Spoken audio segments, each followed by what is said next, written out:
Amigos,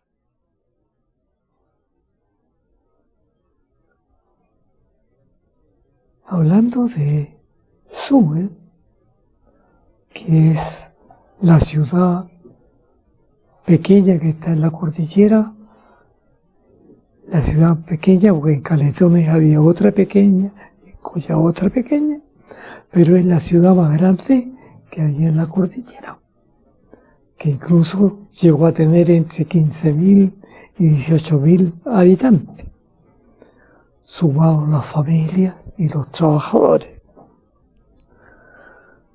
Voy a ir conversando con ustedes pequeños detalles de Sewell, porque de todo lo que hemos conversado, pues yo estoy conversando con ustedes, con un amigo, de todo lo que hemos conversado, lo más importante yo ya lo he narrado. Entonces ahora me pueden quedar entre los recuerdos algunas cosas que son, por lo menos para mí, fueron buenas, divertidas o interesantes a medida que yo me vaya recordando.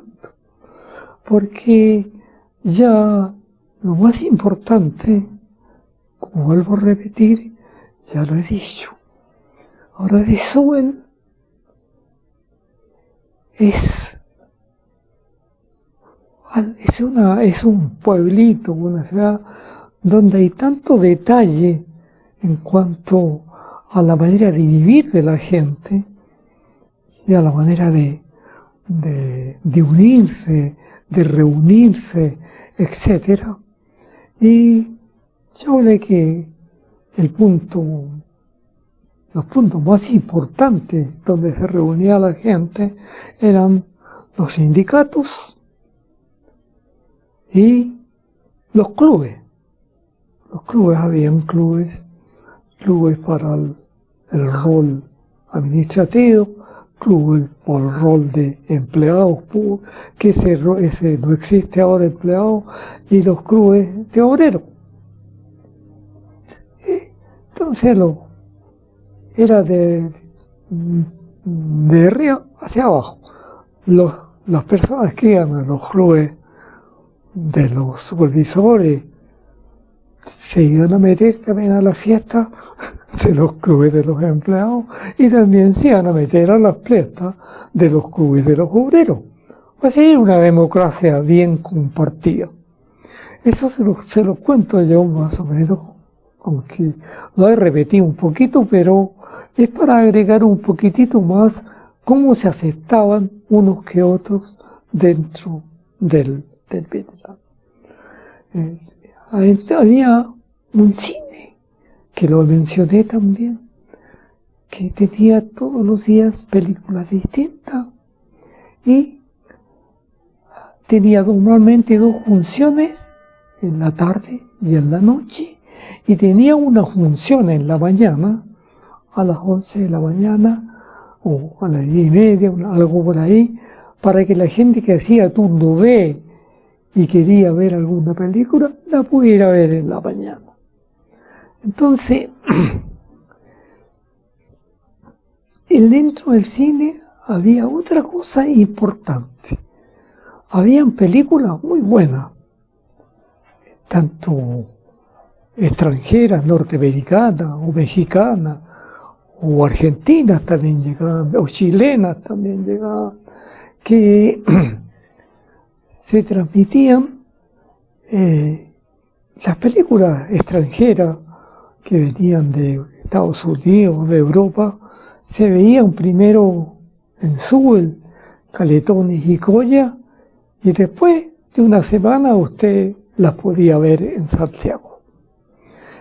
Porque las empresas las traía directamente para el teniente. No sé si me estoy repitiendo, pero para que vean cómo era la situación de divertirse un poco. Entonces, ahora hay un asunto que no sé si antes lo mencioné, pero lo voy a volver a mencionar porque era muy bonito.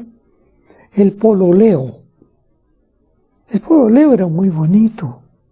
Y también me parece que expliqué, pero lo vuelvo a explicar, ¿por qué se llamaba pololeo? Porque estaba en otra época. Pero en ese tiempo, cuando se bautizó a la amistad entre los jóvenes, entre niña y niño, entre mujer y hombre, se empezó conversando, por supuesto, conversando, o alguien le pedía al otro que le presentara a tal persona, esa cosa, y el pololeo era igual de cómo viene la palabra pololeo. Hay muchos que no saben por qué se llama pololeo, por qué se llamaba pololeo, digamos. Porque hay una mariposa nocturna que se llama pololo y que gira alrededor de las lámparas, de las lámparas que alumbran las calles o qué sé yo, lámparas que están fuera de la casa, siempre giran esas mariposas. Bueno, eso era fácil verlo en las partes de los pueblos chicos, en las partes de campo, cómo giraba. Entonces, la gente, no sé si se llama pololo científicamente o no, pero la gente del campo lo bautizó como pololo.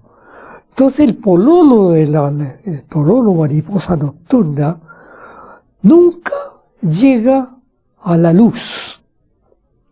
Siempre gira alrededor de la luz. Porque si llega a la luz, el calor de la ampolleta, que eran las luces antes, lo quemaba y moría el pololo. Bueno, entonces por eso la amistad, antes de ser novio, se llamaba pololeo. Así se llamaba esa manera. ¿Por qué? Porque el hombre y la niña se estaban mirando, acercándose lentamente, todo eso, y hasta llegar al matrimonio. Ojalá, según lo que decía la gente, los dos vírgenes. Pero cuando no, a veces algún pololo se pasaba hasta la luz, entonces ahí quedaba la escoba. Quedaba la escoba porque era un problema grande para los jóvenes que estaban metidos en el lío. Primero, había problemas porque tenían que casarse y a veces no querían casarse. Entonces, como tenían que casarse, se recurría a los padres, qué sé yo, pero la ley ahí no intervenía. No como ahora, que ahora la ley es más seca. Entonces, ¿qué hacían los padres especialmente los padres de los hombres? ¿Qué hacían? Sacaban al joven de Suel y lo tiraban lejos a otro pueblo, de otro pariente, qué sé yo, hasta Estados Unidos mandaron algunos, yo me acuerdo de eso, arrancando del embarazo de la niña. Pero había otros padres que sí se ponían de acuerdo y la pareja llegaba al matrimonio. Entonces, la relación entre hombre y mujer era muy bonita en Suel, muy bonita y bien mirada, porque se están pololeando, una amistad muy bonita, hacen buena pareja, qué sé yo, o no hacen buena pareja porque el chiquillo es muy pololo, o la chiquilla es muy polola, etcétera, etcétera, etcétera. Entonces, ahora, ¿por qué hago este comentario yo, si estoy hablando de Suel de esos tiempos? Porque ahora el pololeo es otra cosa. Todos saben lo que es el pololeo, pero no lo vamos a decir aquí. Entonces, yo cuento esto porque si le preguntan a un viejo o a una señora de edad que había pololeado con este y con el otro, ellos pololearon o tuvieron una amistad. Era así como se usaba en Chile, en todo Chile, pero siempre pasaba, no constantemente, sino en todo Chile. A veces había madres solteras y había hombres que no respondían, jóvenes que arrancaban. Por eso la ley ahora no les permite arrancar a los famosos. Entonces yo les cuento esto porque era algo que en Sewell se vivió bien correctamente. Había en Sewell un sistema de, ¿cómo se llama? De vivir tal como se vive en Estados Unidos en ese tiempo también, donde la amistad era amistad y todo, el pololeo era aceptado desde el gerente para abajo. Habían gringos que se habían casado con chilenas. Bueno, era un pololeo. Pero cuando se les pasaba la mano y los pillaban, porque esa es una cosa, era difícil pololear así como ahora, casi no se podía, porque era muy abierto todo. Entonces las caricias, las manos, los besitos, las parejas se las daban por ahí debajo de una escalera o en un rincón al lado de un grifo o en la esquina de un edificio. Entonces era difícil que a los jóvenes se les pasara más allá de la cuenta, pero como todo pasa en el mundo, a veces pasaba. Hago esta aclaración porque fue muy bonito la gente que por los habían parejitas que habían conversado, los llamaban desde que eran niños. Y de que de niñitos después siguieron como jóvenes pololeando y se casaron al fin. Se casaban así, en ese bien. Entonces, el sistema era muy...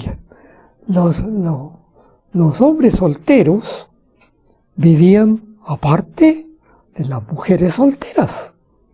Las mujeres solteras que trabajaban en el teniente eran de todos los niveles también. Habían mujeres que eran obreras, mujeres que eran empleados y mujeres que eran rol modelo americano. Por supuesto que a ellas les ocurría lo mismo que a los hombres. El obrero o la obrera podía pasar a empleada y en el rango de empleada también podía pasar al sistema americano si es que se daban las condiciones. Ahí era más difícil porque normalmente era la tecnología la que mandaba ahí. El hospital funcionaba de esa manera, El hospital en Sewell, aunque ustedes no lo crean, habían más de 100 enfermeras universitarias que tenían su propio edificio y su buen sueldo en Sewell. Ellas tenían un sueldo equivalente a un jefe de turno de la mina o de la planta.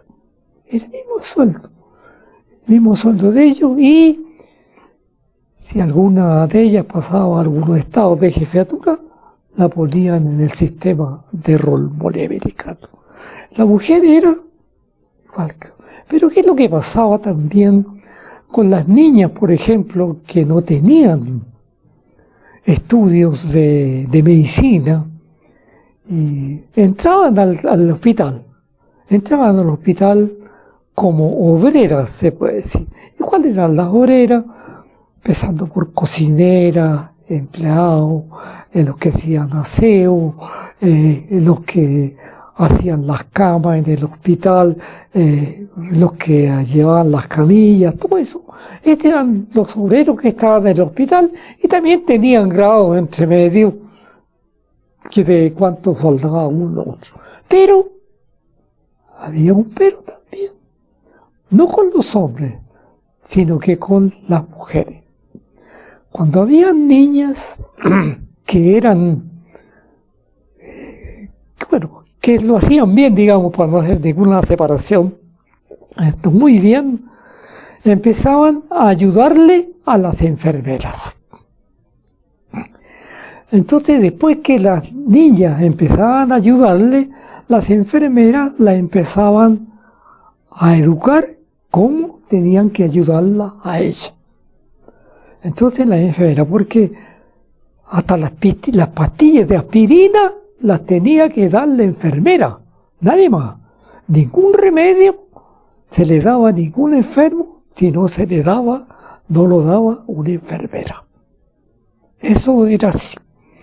Entonces, estas niñas, entonces le empezaron a hacer cursos ya dentro de la misma empresa, las niñas, para convertirlas en ayudantes de enfermera. Y por supuesto ahí ellas pasaban a un rol de empleado con un sueldo mejor y un buen trabajo dentro del hospital, que aprendían a poner inyecciones, a hacer curaciones, etcétera, etcétera, dentro del hospital. Y si alguna de estas niñas, habían algunas que sí lo habían conseguido, habían logrado ir más allá, las contrataban con el sueldo de la enfermera, un poco abajo del sueldo de la enfermera, pero con una categoría mejor. Era muy bonito porque era cuestión de ir, por lo menos yo, ahora en la distancia lo veo, que era bonito por lo que pasaba. O sea, el teniente hacía lo mismo en la mina, en el concentrador, en la fundición, en talleres, etc. Las capacidades de las personas eran miradas, pero también esas personas pasaban muy malos ratos porque eran muy envidiadas. Esas personas, para los envidiosos, no era que ellas eran habilosas, se habían interesado en estudiar, sino que eran chuma media. Para todos los que no eran tomados en cuenta, bueno, eso ocurre en todo el mundo y en Chile ocurre siempre. Eran chuma media porque habían ascendido unos pasos más arriba. Pero eso ocurrió en todo nivel del teniente. Yo hago presente esto porque muchas personas piensan que a lo mejor una persona se trataba de obrero y ahí quedaba, ¿no? Entonces era fácil, por ejemplo, un niño o niña que terminaba sexto humanidades y no seguía ninguna carrera, trataba de entregar al teniente como fuera, ya sea entrar en una oficina o entrar como obrero en alguna parte, porque ella sabía porque era lógico eso, y se hacía que a medida que ellas fueran demostrando sus capacidades y fueran demostrando lo que sabían, iban a tener ascenso. Igual, esas niñas también pasaban, cuando eran educadas, a secretarias de las plantas, especialmente, que había secretarias, muchas secretarias en todas las plantas, tanto en Sewell como en Caletones, y eran niñas que habían empezado de obreras, pero tenían conocimiento, tenían estudios, pero no eran profesionales. Entonces llegaban a ese punto. O sea, había eso, lo mismo que ocurría con los hombres en las plantas, también ocurría con las mujeres. O sea, era un sistema muy democrático y a mí después que mirándolo en la distancia, era muy bueno. Después yo vi también esto, porque a Dios gracias, por la suerte que tuve, dijeron algunos, yo tuve ocasión de visitar plantas en Estados Unidos. Y me dije, porque en la planta uno iba a visitar, no iba a que le enseñaran algo, uno iba a mirar cómo lo hacían. empezaba a pensar cómo lo hacíamos nosotros y cómo lo hacían ellos. Entonces uno iba comparando si nosotros lo hacíamos iguales o mejor que ellos, o ellos algunas cosas las hacían mejor que nosotros. Eso había que mirarlo. Pero para poder ver eso, el ingeniero que le tocaba ir a Estados Unidos tenía que conocer muy bien lo que hacían los operarios, lo que hacían los jefes de turno, lo que hacían los jefes. Porque si no, él no podía comparar. Entonces llegaba, exacto, por ejemplo, me encontré yo con un jefe de turno, y ese hablaba castellano porque era de origen mexicano, era jefe de turno. Entonces le pregunté yo a él, ¿dónde había estudiado? En ninguna parte, me dijo. Yo empecé de obrero aquí, en Estados Unidos. O sea, eso venía de allá. Entonces, el título le da el diploma a la persona, pero el trabajo para brillar lo tiene que hacer la persona, aplicando su conocimiento, su inteligencia y su creatividad. Yo le digo todo esto porque eso pasaba en el teniente, pasaba. No había que si no tiene este estudio no puede estar aquí, no puede. Había gente que estaba. ¿Y cómo se veía que habían sido bien escogidos estos hombres? Porque yo, como estuve 40 años, pude observar muchas cosas. Aquellos obreros que habían ascendido porque eran capaces y llegaban a un puesto relativamente bueno, o bueno alguno, uno que otro llegaba hasta el puesto de rol moneda americana. No todos, pero algunos sí. Entonces, yo me empecé a fijar en ello, en las familias. Las familias, como desde el punto de vista que uno las veía nomás, y la preocupación que esos obreros tenían por sus hijos. Eso también lo observé yo. Se ve cómo se preocupaban de que estudiaran, y como a mí yo conversé mucho con la gente en las plantas. Cuando a mí me conversaban, me decían que ellos los hijos tenían que tener buenas notas en el colegio.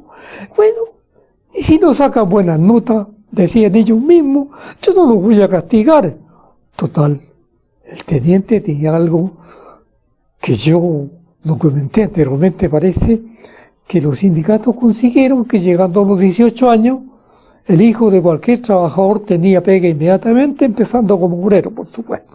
Así que eso hizo a veces que muchos niños esperaran los 18 años y no salieran a estudiar. Pero sí, algunos padres, varios, no algunos, varios padres que yo conocí en mi departamento concentrador, hicieron el otro departamento de haber sido igual en la mina y en la fundición, de haber sido lo mismo. Era muy parecido todo. Entonces esos tuvieron hijos. Y esos hijos fueron abogados, ingenieros, médicos. Y los padres trabajando ahí de obrero. Entonces, ¿qué pasa con...? Yo me voy a referir al departamento concentrador. La mina, yo conozco la mina, conozco la fundición, trabajé como estudiante, pero el concentrador lo conozco bien a fondo, entonces yo voy a hablar de eso. El concentrador, un mecánico que haya trabajado en las plantas del concentrador, trabaja bien en cualquier industria de Chile. Si él aprende a trabajar bien y aprende todo lo que se aprende. Lo que se aprende en la planta, bueno, no sé, antes había un departamento de capacitación que se le daba capacitación a los mecánicos, a los oficiales, a los operarios, entre la parte práctica y la parte técnica, y un poco de teoría. Había, no sé si ahora hay, porque yo no soy un teniente ahora, pero sí, el teniente sigue siendo una cosa importantísima dentro del país, como lo es Yuki, como lo es La Escondida, como es todas las minas grandes y chicas que hay en Chile, y todas dan un producto que es el cobre, y es el producto que nos entrega la mayor cantidad de plata. Y también ha hecho también que la industria en Chile crece. La industria en Chile creció gracias a los minerales de cobre, porque las maestranzas grandes, los fabricantes están por esa clase de industria.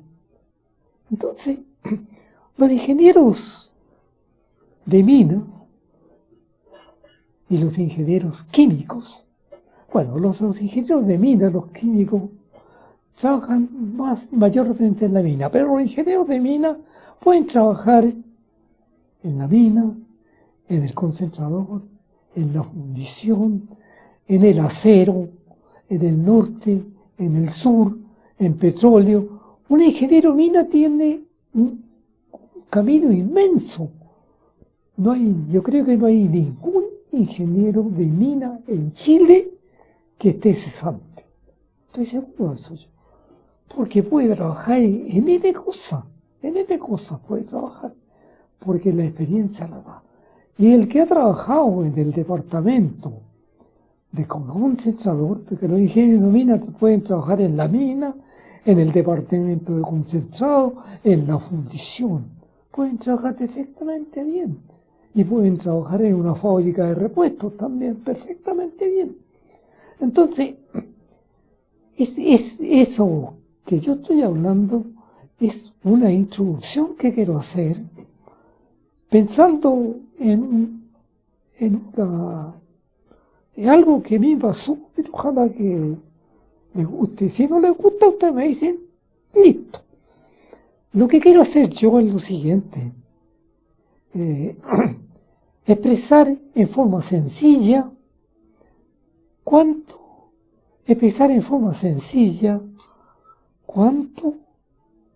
es lo que hay que aprender en cada parte donde uno trabaje. Primero, el ingeniero que entra a trabajar, me voy a referir al departamento que yo trabajar, que lo conozco bien, incluso como hasta ahora, conozco bien porque a mí me tocó hacer varias cosas en SUBE, me tocó recibir la planta de Colón, la parte de Molienda, que era la complicada, que era la planta más grande del mundo, junto con otras de Estados Unidos, y después me tocó trabajar con los molinos SAC, los molinos SAC, los molinos gigantes que llaman ahora, y en un molino muy especial, que en realidad no lo puedo explicar acá yo, porque tendrían que conocer primero un molino ordinario para entender así de palabra cómo funciona el molino más extraordinario que hay en Colón. Y así sucesivamente, en este momento debe haber un montón de cambios dentro del teniente de mi departamento, pero la base funciona igual. Y modificaciones se pueden seguir haciendo mientras los ingenieros lo logren. Entonces ahí viene, por eso quiero explicar esto antes. Por ejemplo, a uno no le explicaron muchas cosas cuando empezó a trabajar. Y tampoco le explican a uno los jefes más antiguos. Le dicen, tenéis que trabajar bien, nada más. Pero yo aprendí algo que quiero traspasarles a ustedes. Yo, modesto, ingeniero de ejecución en mina, quiero explicarles algo porque a mí me fue muy bien, dentro de la planta y fuera. Trabajé en todas las plantas. Y trabajé aparte en la operación, en la mantención, etc. Entonces yo quiero explicarles por qué yo pude trabajar en todas partes. Entonces, yo voy a explicar algo que yo lo comprobé, pero no crean ustedes que yo fui el único que hice eso. Habían varios que lo hacían y otros que no lo hacían. Pero eso nace de cada uno. Algo que yo aprendí también porque, bueno, no voy a decir quién es, pero de parte de psicólogos y de algunos profesores de párvulo, aprendí que había algo distinto a la inteligencia. Lo aprendí. Entonces, ¿qué es lo que es lo distinto? Es la creatividad. La creatividad todos la tienen, pero uno va a desarrollar que otros. Les voy a contar lo que yo leí para entusiasmarlo, porque me escuchen después. Edison es un inventor, pero ¿qué no inventó, cierto? Ustedes lo conocen. Además, Edison, junto con Ford, fueron los que levantaron Estados Unidos. Esos dos hombres fueron los que levantaron Estados Unidos. Y en Estados Unidos lo reconocen. A Edison le dijeron que era un inventor. Entonces ahí vino Edison, les dijo lo siguiente, y pucha que es profundo el pensamiento. Piénsenlo ustedes. Dijo, no existen los inventores. Les dijo Edison, él siendo inventor para nosotros, no existen. Lo que pasa es que todas las cosas están ahí, todas, pero no todos las vemos. Hay muchas cosas que no se ven, solamente algunas personas las ven. Entonces, yo eso lo fui aprendiendo a medida que fui trabajando, ya cuando ya estaba viejo, que lo que había dicho Edison. Bueno, pero resulta de que, ¿cómo yo puedo, lo que dijo Edison, cómo puedo ver la naturaleza? Mirándola, ¿cierto? Y razonando.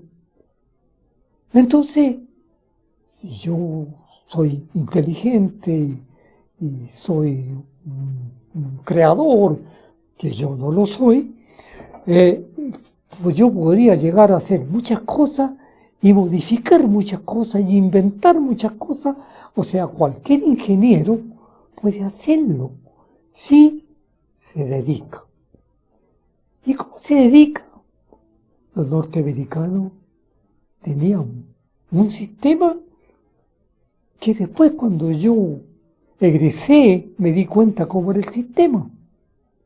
El sistema de los ingenieros del norteamericano era empezar por un puesto bajo, no de obrero ni de empleado común y corriente. Pero aquí parten los ingenieros, tanto chilenos como extranjeros. Entonces, ahí a mí me contaron algo que dijo un médico, que cómo se hacía en Estados Unidos para escoger un ingeniero. Estoy contando una experiencia mía para después contarle el resto. ¿Cómo se hacía? Llegaba un ingeniero y ahí está el que lo iba a entrevistar. ¿Quién lo entrevistaba? El ingeniero más capo de la fábrica. Ese lo entrevistaba. No lo entrevistaba nadie más, sino que si era de esta especialidad, el de esa especialidad tenía que entrevistarlo. Entonces, el ingeniero traía todos sus títulos de posgrado, de todo lo que tiene. Aquí están mis títulos. Entonces, el que lo estaba entrevistando, después de que conversaba con él, sí le dijo, lo vamos a contratar por 2 años. Aquí dice, aquí está todo lo que usted sabe. Entonces, ahora voy a decir una cosa en inglés, creo que decía, now you swim. ¿Qué es lo que quiere decir? Ahora usted nade. Quiero verlo nadar. Entonces, eso es lo que hacían los gringos. ver nadar al ingeniero. Fuera norteamericano o chileno, era lo mismo. Habían ingenieros norteamericanos que duraban 2 años el contrato y después no volvían más. Pero nunca en el teniente se dijo que un ingeniero se iba porque era malo. Nunca. No le echaban a perder el currículum. Se iba porque iba en busca de nuevos horizontes. Punto. Pues eso lo aprendí después yo. Cuando vi como de repente le pedían la renuncia a ingeniero y le hacían la despedida, todo como una renuncia como caballero, pero en ninguna parte decía por qué lo habían echado. ¿Por qué? Pues lo habían echado no porque fuera malo, ni quisiera un daño, nada, sino porque no miraba. ¿Y qué significaba mirar? Yo le doy este consejo porque si después cuando yo esté hablando de lo que quiero hablar, para ayudar a los estudiantes y para que le sepan cómo se hace la cosa. Porque en el fondo, yo estudié en la Escuela de Minas de Copiapó, Universidad Técnica del Estado, y en realidad nos enseñaban a mirar. Yo me acuerdo muy bien, una de las pruebas más difíciles que había, ya estábamos en los grados superiores ya, íbamos a visitar una planta concentradora chica. El profesor no decía nada, miren nomás, vean todo, pregunten. Entonces después, cuando llegábamos, el profesor llegaba a la clase, decía, ya, ahora vamos a tener una prueba. Saquen un papel, un lápiz, ahora escriban todo lo que vieron en la planta. Todo lo que vieron, escríbanlo, todo, escriban todo. ¡Qué enseñanza más buena! ¿Quién sacaba la mejor nota? ¡Qué enseñanza más buena! ¿Quién sacaba la mejor nota? El que había visto más cosas, el que comentaba más cosas de la planta, técnicamente por supuesto, que el que hablaba en general. Entonces la mejor nota era del que había visto mejor la planta, técnicamente hablando, no haberla visto como turista. Entonces ese era un ejemplo que a mí me quedó también, y ese ejemplo yo lo vi que era así era el patrón, y por supuesto que los jefes chilenos que yo tuve estaban hechos de esa manera. Estaban hechos de esa manera, ellos miraban y se asentía el que había logrado más, no el que rascaba guata ni nada, sino que el que había demostrado. ¿Y cómo se demostraba? Voy a contar también algo bien interesante que les puede servir. En una reunión técnica, había un ingeniero dictando algo, o mostrando algo nuevo, alguna tecnología nueva, o cualquier cosa técnica se mostraba en la planta, y, o sea, en la pizarra con tiza, no. Entonces, no como ahora. Entonces mostraba y todos los profesionales en la reunión, porque habían sido citados a esa reunión para que ellos supieran, porque nosotros sabíamos lo que estaba pasando en muchas partes, además de ir a visitarlas como profesionales, además nos publicaban, nos decían, las revistas, teníamos 3 o 4 revistas técnicas, tanto de ingeniería de minas, donde venía de todo la parte de fundición y concentrador, como mecánica, eléctrica, que circulaban por la planta. Cada uno firmaba si la había leído. El que no quería leer le firmaba, no, ahí la tiraba para afuera. Pero era interesante esa revista, mirarla y leerla, porque parecían ofertas nuevas. Esto pues en inglés había que trabajar con un diccionario, porque yo no sabía inglés. No sé tampoco inglés ahora, para no morirme de hambre nomás. Pero uno tenía el diccionario y todo, y iba aprendiendo pues, si algo le interesaba. Entonces uno iba aprendiendo, venían las reuniones, y aparecía un señor, un jefe que estaba, ya había, porque todos lo empezaban de abajo. El último gerente, el teniente, Aldeban, me acuerdo del nombre. No se fue de Chile, se quedó en una mina que hay casi le entrada del túnel de planta, que cuando se va al paraíso, ahí quedó de gerente.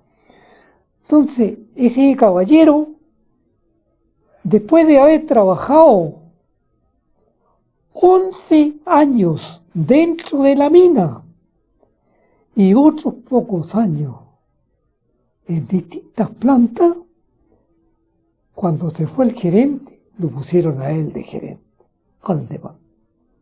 El último gerente gringo, no, Aldeban. Lo pusieron a él. Entonces él cuando llegó a ser gerente ya tenía más de 50 años. 50 y tantos años ya, cuando llegó a ser gerente.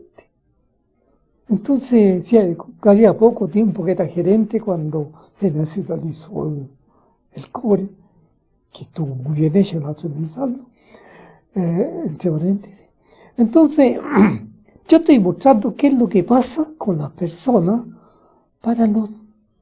Porque como voy a hablar yo de cómo es una mina, cómo es una planta, cómo se encuentra una mina, cómo es la fundición, voy a hablar lo que yo sé, lo que me acuerdo y lo que vi. Y basando con lo que uno ve, puede mostrarle un molino totalmente diferente, recién fabricado. En Estados Unidos usted va a saber cómo trabaja, para qué sirve, con qué potencia, todo eso lo va a saber usted, aunque el molino tenga la figura o el tamaño que tenga. Entonces, aquí voy con esto, en la planta hay que mirar, hay que aprender a mirar. ¿Y cómo se aprende ahí? ¿Cómo se aprende? Mirando. Por ejemplo, usted puede mirar cómo opera un operador de molino, o cómo opera un operador de planta de explotación, cómo opera un operador de estanques, cómo opera en la fundición, etcétera, etcétera, etcétera. Usted está mirando todo eso, porque el jefe, eso se daba por lo menos, que el jefe tenía que saber más que el operario y más que el mecánico. Yo no soy mecánico, pero veo cómo trabajan los mecánicos. Por supuesto, uno algo de mecánica sabe, por teoría, sabe, los engranajes, que todo, las potencias, las revoluciones, todo. Pero, ¿cómo trabaja realmente un mecánico reparando un reductor? Bueno, los mecánicos van a entender lo que es un reductor. Es prácticamente lo que mueve a una velocidad determinada el equipo que usted quiere que se mueva a una velocidad determinada. Eso tiene un montón de piezas. Y eso, uno mirándolo, va aprendiendo, aunque con las manos no lo puede hacer, va aprendiendo cómo funciona el sistema.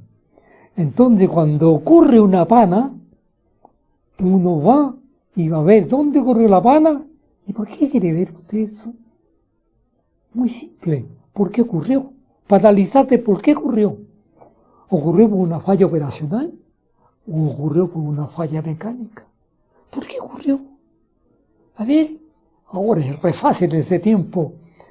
Cada equipo tenía una tarjeta. Cuando yo no quería saber algo como lo que voy a decir ahora, tenía que poner unas 3 personas a revisar tarjetas, porque cada tarjeta era un repuesto. Y en el concentrador hay miles de repuestos. Y cada repuesto empezaba por la máquina y después los repuestos. Entonces, habían planificadores especiales para que fueran anotando a través de las órdenes de trabajo los resultados de cada organización, y iban diciendo también a qué equipo le tocaba tal cosa para hacer los programas. Entonces uno decía, se rompió un engranaje, o se rompió un engranaje, o un rodamiento, o se rompió un eje, o se rompió un acoplamiento, todo eso. Entonces uno decía, ya, el planificador, dígame cuándo se puso este repuesto. Ahí se ponían a trabajar, ¿cuándo? Después, ¿cuánto es lo que debe durar normalmente? Tanto. Había durado menos de lo normal. Pero ¿cómo va usted pedir eso si no lo sabe pedir y nunca lo ha visto? Entonces usted puede llegar a ser un gran gerente y además de ser un experto a nivel internacional. Entonces, como estaba diciendo, los ingenieros tienen que recorrer los lugares de trabajo. En la mina, en la planta, en la fundición, en Huachipato, en el norte, en el litio, qué sé yo, en el petróleo, tienen que recorrer. Porque son los médicos cirujanos. Y son los médicos que operan el cerebro. Y si nunca han visto un cerebro, ¿pueden operar? No. Entonces el cerebro es lo que estoy hablando yo. Entonces si los ingenieros hacen eso, pueden llegar a ser súper expertos y avanzar en los cargos hacia arriba. Y no solo en Chile, sino que también en el extranjero. Porque a un ingeniero de esto lo puede entrevistar el más capo de cualquier país del mundo y lo va a contratar. Ténganlo por pena segura por la experiencia que yo tengo. Entonces, para terminar, entonces vamos a hablar de esto después que terminemos todo de lo que se ha hablado de Sewell. Pero entre medio vamos a ir contando algunas anécdotas de Sewell, si es que ocurren anécdotas o no, o bien chasco, por ejemplo, bromas que se hacen entre los trabajadores, bromas sanas que se hacen entre los trabajadores, que yo no puedo contar, algunas son bien cómicas, y eso lo voy a contar después cuando yo esté hablando de la tecnología entre medio, qué es lo que pasa con el sistema.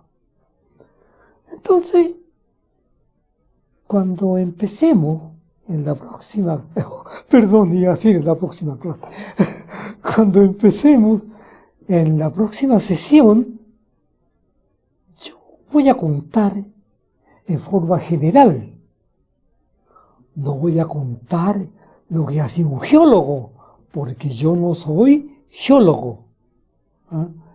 Voy a contar cómo se encuentra una mina, cómo se controla una mina, cómo se sabe si la mina es buena o es mala, o vale la pena trabajarla o no trabajarla, o cómo a trabajar una mina a rajo abierto, que se llama, abriendo sin hacer túneles, y cómo trabajar una mina con túneles, como lo es el teniente.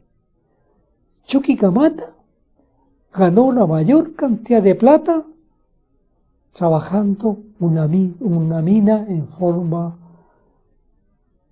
haciendo un tremendo hoyo ahí y avanzando de la tierra hacia abajo, porque de la tierra hacia abajo había mineral.